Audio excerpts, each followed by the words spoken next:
All right, everyone. Welcome to our inaugural episode of our College Sports Tonight podcast. I am your humble host. I am your tour guide, LC. And tonight we want to talk for just a couple of moments about NIL. Now, we're all college sports fans. All we hear is NIL, NIL, NIL, name, image, and likeness. What players getting what on the football team or the basketball team? What schools are doing the best? But tonight I want to bring up to you something I found very fascinating. That is, which conferences actually have the best NIL deals? And I hear what you're saying at home. Well, it's the SEC. I mean, they've got Georgia, Alabama, Florida, LSU. Some of you, depending upon where you are and what fan base you pull for, may say, hey, it's the Big Ten. You've got Michigan, the Ohio State University. You just added USC. You just added UCLA. Obviously, they would be number one.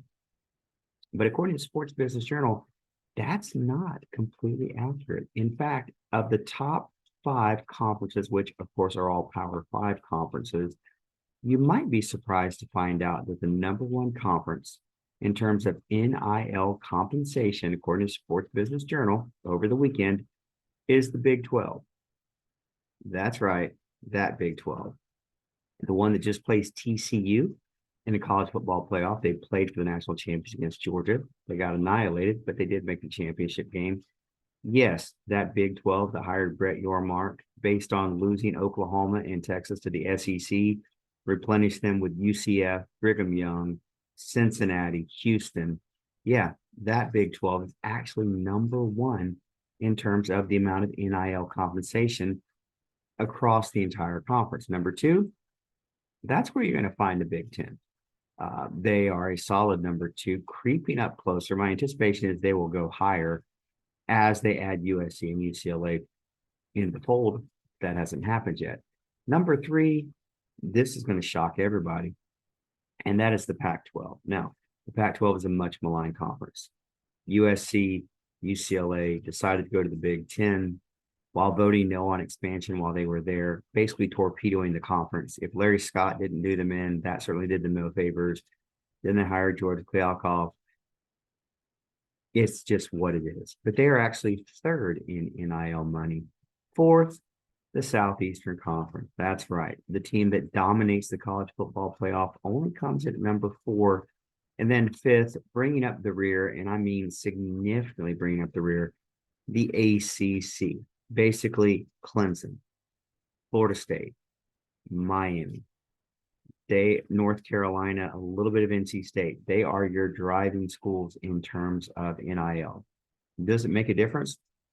For years, we talked about the haves and the have-nots in college sports. I guarantee you, the chasm is only going to get wider, especially amongst the Power Five schools. They jockey to remain Power Five conferences.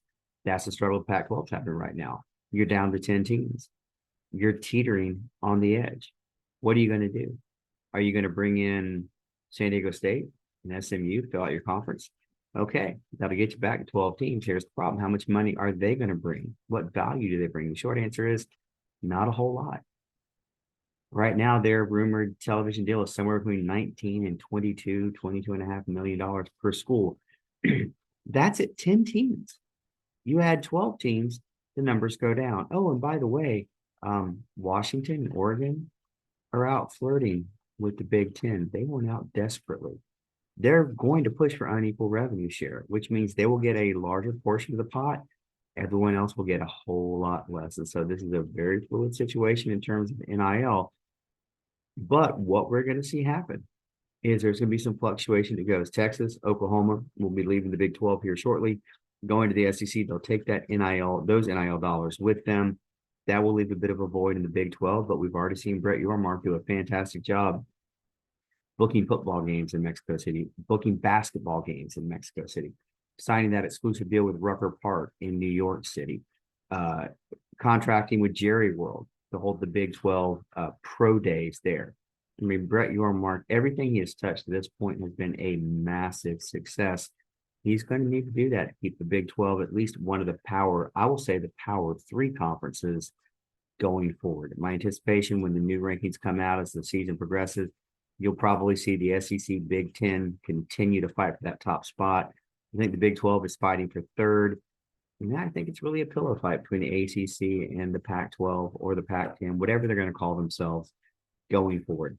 Well, I just wanted to give you that information, just to get you some thoughts. Go ahead and like this video if you would, subscribe, share it out on social media, get the word out on this. We do appreciate it.